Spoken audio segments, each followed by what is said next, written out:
What is up, guys? This is your boy Zilla, and welcome to today's episode as we'll be going over who Conor McGregor should fight next after his devastating loss to Dustin Poirier.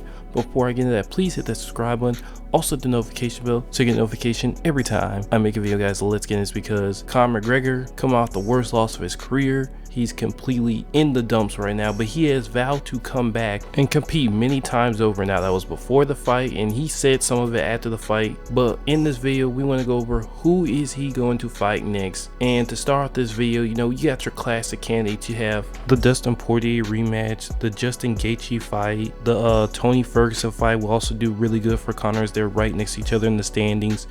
Then you have, George Masvidal and Colby Covington kind of in your back pocket. And at the bottom, you have Dan Hooker and Paul Felder. So I want to go through each one of these fighters and give them a case. Let's not forget Max Holloway also. I want to make a case for each one of these fighters having a chance to fight Conor McGregor and which one is going to end up the most likely. First, let's start with, the kind of bomb contenders. We're talking about Dan Hooker and Paul Felder. And I know a lot of people would love to see that. It would be a high risk, high reward fight for Conor McGregor just to get back in, the top 5. I know that wouldn't move him up much, but it would give him like a easier fight than some of the other contenders he would probably face out of everybody. And the same kind of goes for Dan Hooker. He would be much tougher and much more respected, but his value has kind of dropped since he, got completely, utterly knocked out by Michael Chandler. So in these two cases, I would say yes, they are easier fights that Conor McGregor could definitely win and definitely get a respectable knockout on, but they come with high risk because if he loses those fights, there's really nowhere he can go but just having super fights that have little impact on him ever sniffing that title again.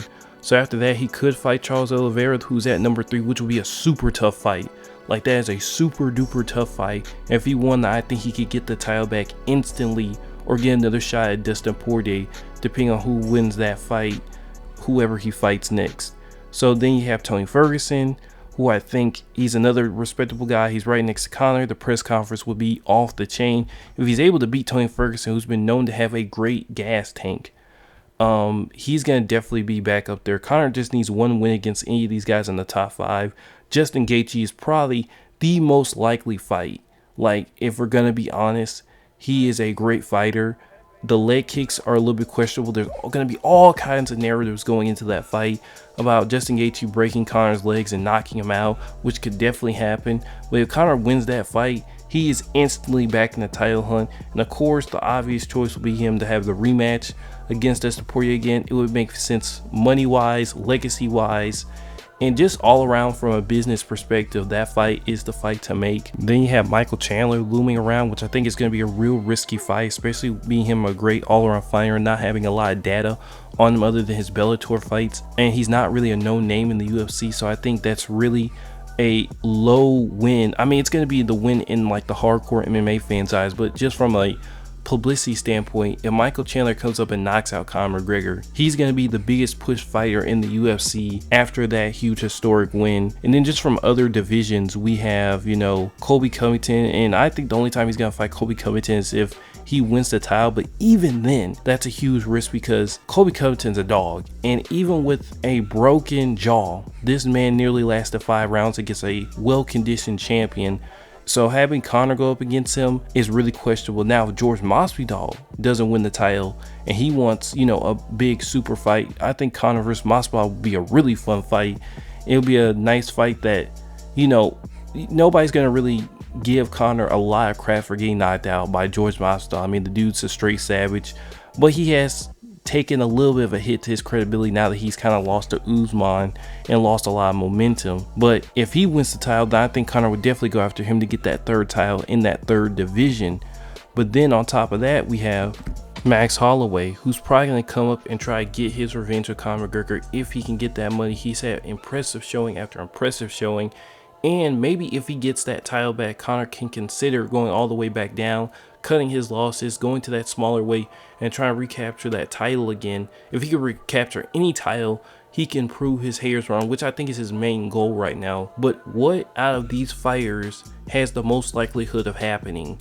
And when I look at this, I'm going to name my top 3 contenders. Tony Ferguson, because Tony Ferguson is right next to McGregor. They both don't really have a lot of momentum right now.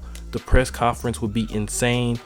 And it's a fight on the feet that Conor can absolutely win, but he's going to get challenged in the gas tank. And plus, that fight would just make a lot of money and make a lot of sense. Number 2, Justin Gaethje. The dude is a savage. He's coming off, a very bad loss that he could have won. Khabib even gave him his props. His leg kicks are hard. And what better fight for McGregor to go in and try to win? Or would he be an underdog in a fight that has the best leg kicker in the UFC versus Conor McGregor, who just came off a leg kick knockout basically? So in terms of fighting somebody who right now is seen as his weakness, fighting Justin Gaethje would be the toughest thing for him right now. And then at number 1, of course, we have the rematch with Dustin Poirier, which for Conor McGregor, it's a win-lose. It's sort of like a high-risk situation, right? Because if he fights Dustin Poirier again, he's not going to get an opportunity after that.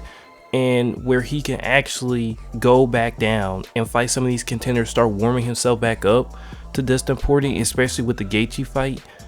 But he wants to go straight back into the fire. He feels like he needs to improve in 1 or maybe 2 or 3 particular areas and he can beat Dustin Poirier, which the theory is kind of true, right? If he cleans up those leg kicks, we're going to a 4 to 5 round slug out where Conor McGregor most likely wins by decision because of his fast hands. So coming back in a rematch so soon is probably the most ideal and realistic fight for Conor McGregor, and I could see Dana White giving to him under the right circumstances, but most likely he is going to face Justin Gaethje next. It makes too much sense, and it sets Conor perfectly if he's able to beat Gaethje up for a rematch with Dustin Poirier. But guys, let me hear what you think in the comments section.